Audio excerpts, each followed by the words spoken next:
Hey guys, welcome back to the channel. Today I want to talk about going bigger with your artwork and why it's so hard. I'm going to show you a couple examples of what I've been working on, and then I'm going to go through my process for making a painting from those smaller pieces and kind of talk you through my thinking as I go through that. But the reason that it's really hard is most of us are skipping a step before we actually get to the painting. Maybe we make a thumbnail and maybe we make a smaller version, but we're skipping a step in between that and making a bigger painting.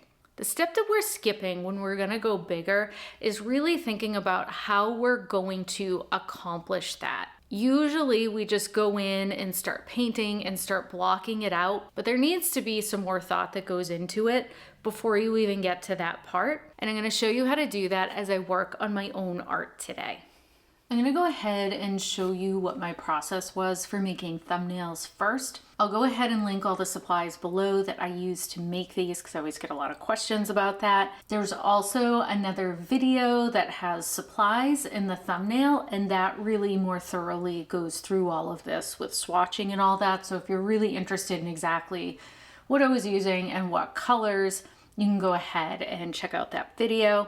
I'll make sure to link it below in the notes. These thumbnails all started because I wanted to figure out how I wanted to use my Sendak roll and the supplies in it this year to be able to make artwork really quickly when I'm out on location. I live in a fairly touristy area, and being able to get in and get out quickly is sort of the name of the game around here. And so I just wanted to sit down with everything and just really have a good play and see what I could get. So I was really happy with how these turned out, and one of them in particular became the inspiration for wanting to do something bigger. I had started with this one and really just wanted to play with all my greens. So this has some colored pencil, some watercolor marker, some gouache, and I think a little bit of Neocolor in here. And this was loosely based on the Fairfield Porter painting I did the other week. And that looks like this. So what I was thinking about was just the general composition, not really the details, but you know, something here, and just wanted to play around with this idea. And so this is the little thumbnail I made with that in my head. Both of these, I think all of these have some gouache, some watercolor marker. I think that's what this is. Some Neocolor, there's some colored pencil in here. This is a really great color, by the way. This is ocean blue, I think. Let me see. Yeah, this is a Derwent Lightfast pencil, and it's this really muted dark blue, and it's just such a nice color to have for if you do landscapes and stuff, to have like in your arsenal of art supplies. This is the one I did last, and this was my favorite out of all of these. Through the magic of YouTube, I will put the picture up on screen, but I actually used a reference for this. And that picture came from our trip last summer to Maine. We went to Acadia, and that picture was probably from an area that I think probably nobody was stopping to take pictures. If you've been to Acadia, you know there's these sort of quintessential places to stop. And that's where all the tourists go and take pictures. I kept having my husband pull over on the side of the road in these other areas that were more inland and not so coastal, because I liked all the shapes and the pathways that they created, and I knew I could make some good landscapes from them. And again, this is all Neocolor, and there's some Faber Castel watercolor marker in here, some colored pencils and stuff, and I was just really happy with how this turned out. So before jumping to a bigger painting and before even experimenting with bigger marks, I just wanted to do one in paint only, just a little bit bigger than this. Just gonna clip this down because the page is curling. So this one was done just in gouache. A lot of what makes a painting interesting are differences. Big differences, which are big value differences, which holds the whole thing together, and then subtle differences, which are maybe subtleties between warms and cool, or subtle marks and nuance and that sort of thing. When you are working in mixed media, there's inherently some differences. You've got the different materials, which create a difference in and of themselves. I cannot create a pencil mark in paint. I can create this skinny tree in paint, but I can't do it in pencil. obviously. I can make some scribble marks over here, but they're not gonna quite have the same difference that they do as they did when I used a Neocolor crayon over here.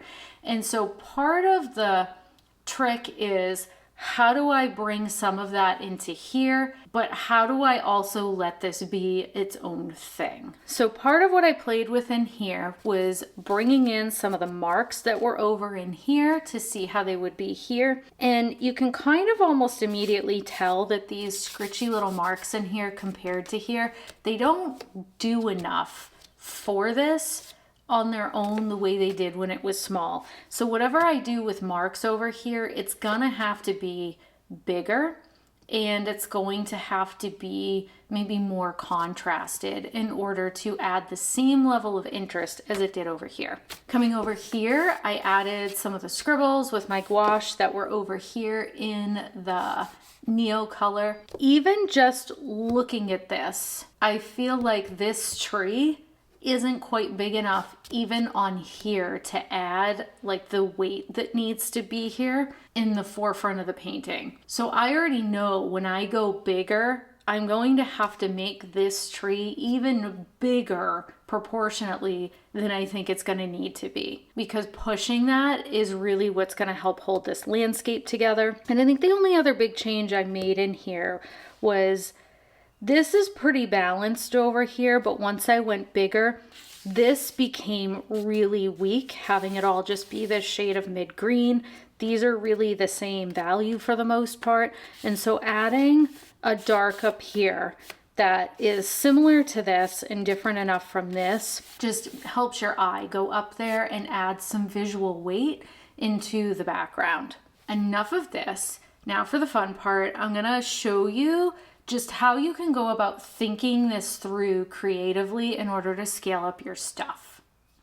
The first thing you're going to want to think about are your tools. When you're scaling up, the tools that you used to make your thumbnail or your small piece are going to be way too small for even moderately scaling up. What might have been a skinny little pencil sketch in your thumbnail might actually be a 1-inch or a 2-inch brush when you scale up. And you need to make sure you're going big enough with these things, otherwise it's not going to have the same impact that it had in your thumbnail. I think oftentimes artists intuitively know that they need to scale up their tools, and so I think the bigger thing most of us need to be focusing on is how to get marks and nuance into our paintings once we're scaling up. So for example, in my thumbnail, these marks, I love them. They look really good. They feel really fresh in here. They add some nuance to it, but I have to think about how I'm gonna bring that in to a bigger piece, right? Like I have to think about and brainstorm what I could possibly use.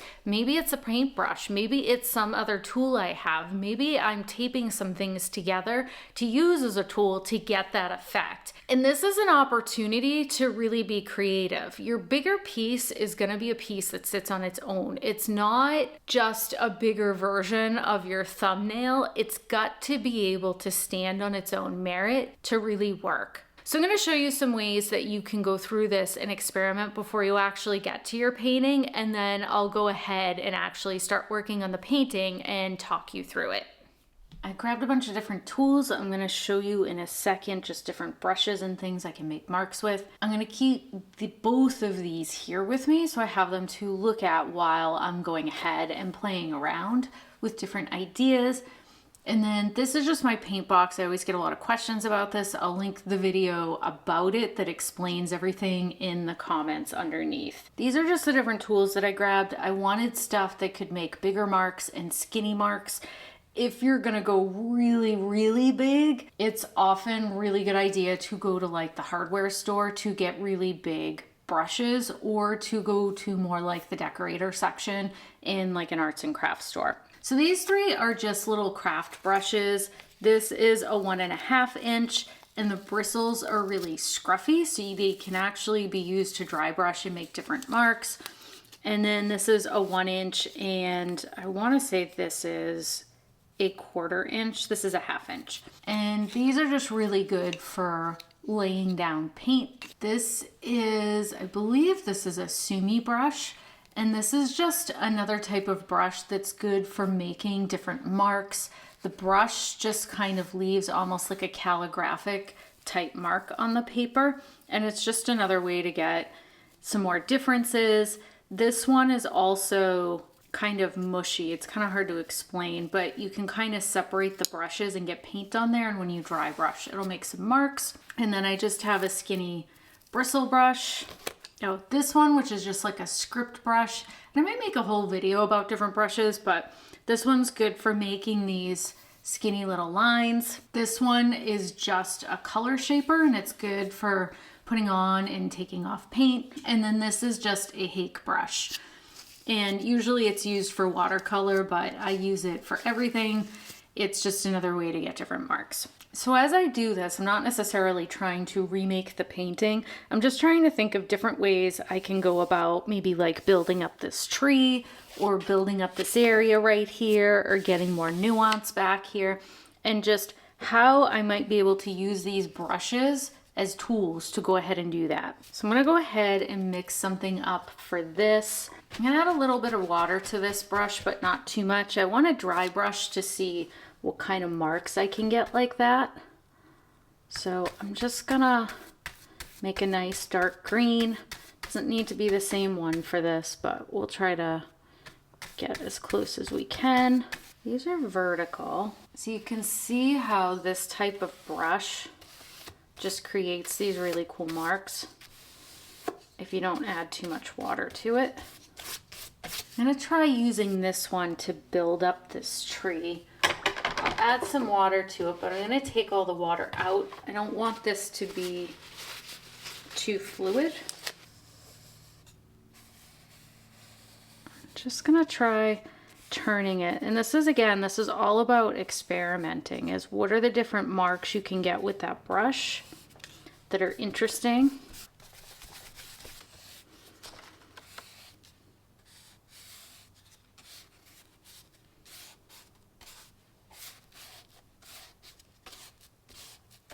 So the other thing I want to see is how I can get this green area. So I'm going to go ahead and just lighten this up.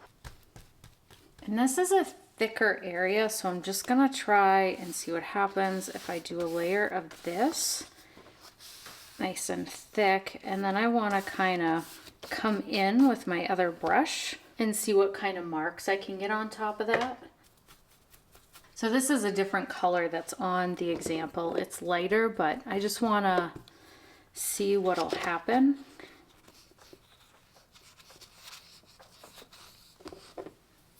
So I could do something like that there.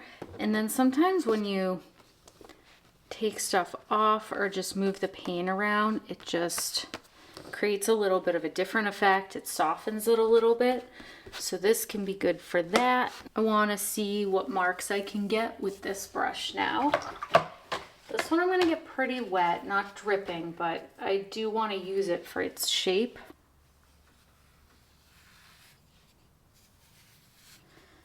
And I'm just playing with different ways, again, that I can move the brush to make the branches skinnier or bigger, because on here this was all done pretty much the same way with like a skinny brush, and it wasn't, not able to move that skinny brush around too much to get a lot of kind of size difference and shape difference in there. But this brush is really good for that. And so this lets me know this will make a good tree for back here, and it's different than the way this tree was made. So again, it's another difference in there that's just going to add some interest.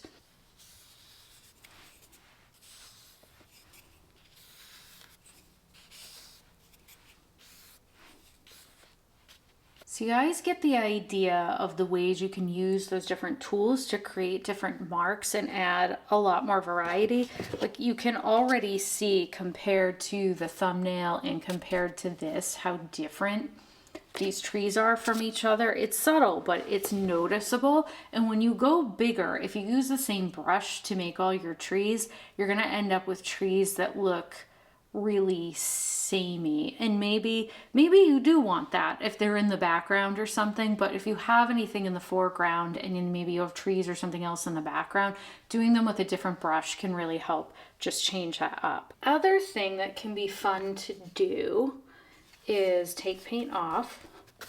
We'll just add something in here, show you, you just spray. When you do this, you do have to let it sit for a little bit. The more paint you want to take off, the longer you want to let it sit. But let it sit for at least like 20 or 30 seconds and then come in. And if you're going to do this with paper towels, try to get smooth ones that don't really have a pattern to them. Otherwise, you're going to end up with the paper towel pattern in the paint. Maybe you want that. Probably not for a landscape though. So I go through and I just roll this over, and it just takes some of the paint off and lets whatever's underneath show through. So maybe it's just a lighter color of the canvas, or maybe there's another color that pops through, like over here, and just starts to show. This is getting me really excited to make a painting from this. I'm starting now to see, just from looking at this, how I can build this up to keep it interesting and to keep the eye moving around, and also to help me keep my own interest painting. If it starts to get too boring while I'm working on it, it's gonna kind of take away the motivation and the fun to keep going. But I really like, you know, the different marks I can get with this, so I'm excited to turn the page and see what I can do.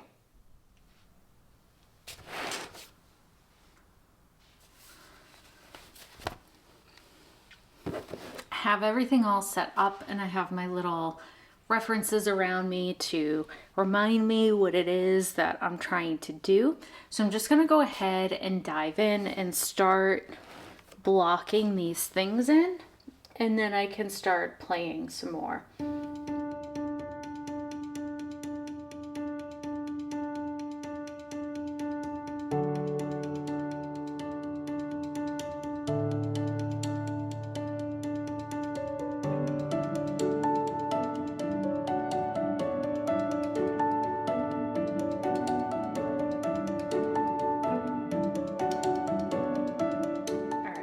I'm pretty happy with the way this is going. This stuff's always a little bit nerve-wracking to do on camera because I'm painting. I have no idea how it's going to come out. But again, the point is just to try something and see what happens.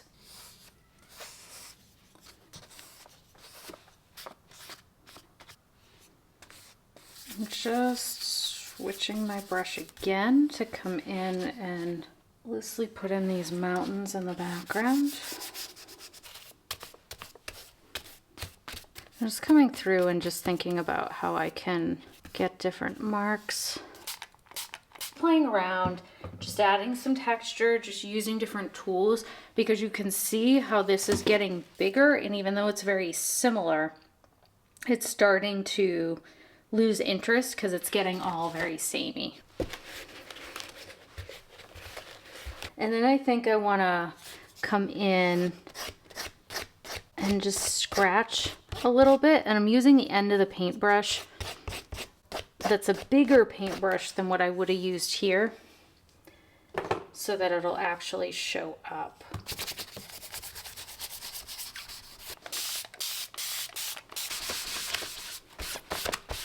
This again, I know I'm going to come over this to create some texture, so I just want to see if I can lighten this up. The paint's not super dry.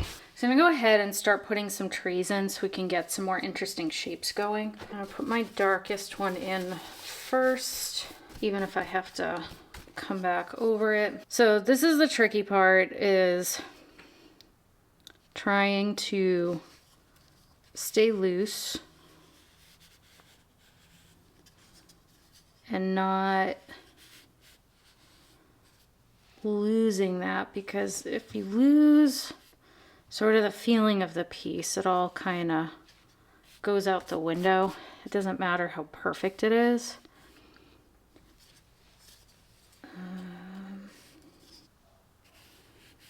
And then we'll come over and we'll make these other couple of trees and see what we get. So like I talked about before, I want my trees to be built up with different marks. I also don't want this tree in the middle to stand out too much. Just thinking about where I want to put it and what angle, but I'm just gonna lightly draw it in.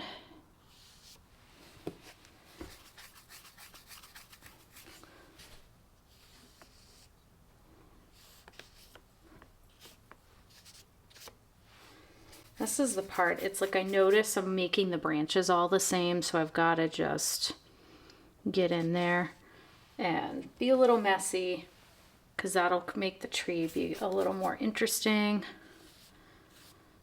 And sometimes it'll ruin the painting, but usually it won't. So that's one tree, and then we need one other tree over here, and it's further back, but I want the value of it to be darker. I'll go ahead and use a different brush. This one's a little bit bigger. Quickly mix it from the colors I have on here.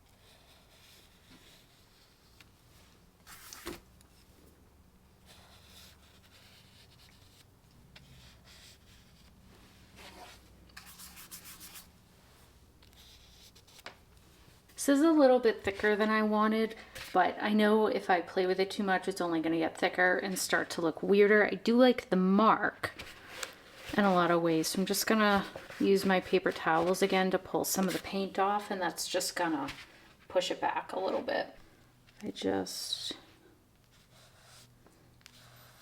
thicken this one up a little bit. It'll sit together a little bit better. All right. So this is all blocked in. I'm happy with the values for the most part. I do want to come in and start making some marks over here and just seeing how I can do that. I'm just trying to mix a different green so it'll sit on top and come forward. This again is, I can't overthink this, otherwise it won't be loose and have that same effect. Again, this is what I was talking about before. I'm not going to be able to do this again. This was done in gouache and it was watery. I'm using acrylic paint. It's not going to behave the same way. So I have to just let the paint be the paint and accept that it's going to look a little bit differently. So I just want to try to get some of the marks down in here.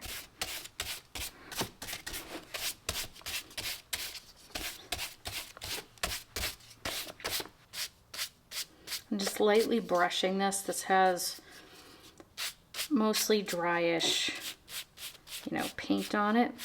And I just want to dirty this up a little bit. And the other thing I want to do is I want to bring this dark back in here. You can see how this is looking a lot like the thumbnail on here that didn't have this dark up here. And you can see on this, that's pretty much fine. You make a touch of something dark up there might be a little bit better. But on this, where it's bigger, that lack of something here becomes much more noticeable. So I'm going to go ahead and just mix up a color to add a dark. I don't want it to be the same dark or as dark. I just want it to go back into the background, but also still be adding a value difference.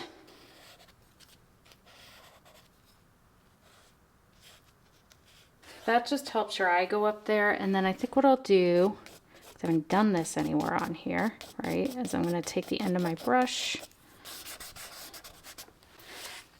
and just do something different up there. And the only other thing that's kind of bugging me is in here. I feel like this needs something, and I think I want it to be kind of this orangey color, but a little bit lighter.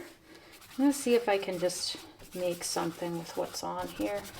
What I'll do is, this is one of my favorite brushes for kind of making dots. I'm just kind of adding some interest, adding some more movement to it. And I think one last thing I want to do is just fix right in here. Actually, this, now that it's getting bigger, is not working for me. So I'm just going to come in here with some more marks. This is another area that's different too, because if you look on here, this big dark, which takes up a little more than half the thumbnail across, it works here. It still works okay here, But when you get bigger, again, this big dark shape is not looking very interesting, right? So I'm gonna think about what else I could do in here with my brushes. Again, bring another difference in there and just see what subtlety that I can bring into this without changing it too much. And it might be that just cutting this down in shape. So if I just come over here with this neutral, and it looks really nice next to the pink. And even though I'm covering kind of a big space, I'm using this sort of messy striper brush because again, it's going to give me different marks than I already have. And I can already tell just having this dark be smaller is better. It's already working better. So I am chasing the sun and fighting with that. So I just want to talk about this real quick before the sunlight takes over the whole tabletop. But I'm pretty happy with the way this turned out. This was really fun to do. And I hope you can see by using your brushes in different ways, you can use them to add that interest and that nuance, because as you could see, when you go bigger, things don't necessarily read the same way they do in a thumbnail. They're not necessarily as interesting as they are in the thumbnail. And you've got to be willing to change things up and add things to create some interest in the painting. And you've got to be willing to just, you know, take a deep breath, take some risks. The risks are worth it, and just see what happens. I'm really loving how this tree came out, and especially this in here. I do like how these marks bring your eye back up here. And I like how these skinny marks are sort of a vertical next to these horizontal ones, and just all the little bits of subtlety in here. So yeah, I'm really happy with how this turned out. And this is good information for if I want to go even bigger than this, say, and do it on a panel or a canvas and I'm going to sell it, I can take what might not be working for me in here and use it as information to make the next one even better. So none of this is wasted. Keep working in your sketchbooks, keep working on scrap paper. It's all totally fine. It's all going to help you get to the destination. And as you paint more, you will be able to get to the destination point faster, but it's important to have some opportunities to use your creativity and have some fun in the meantime. As always, thanks for watching, and I hope this was really helpful for you, and that when you go to make your own paintings that are bigger, that you're able to stop and creatively think about how you can accomplish that with maybe the tools you have available to you. And again, it's an opportunity to think creatively about maybe combining some tools in order to get different effects and really add a lot of life and nuance to your finished paintings. Thanks again for watching, and I'll see you in the next one.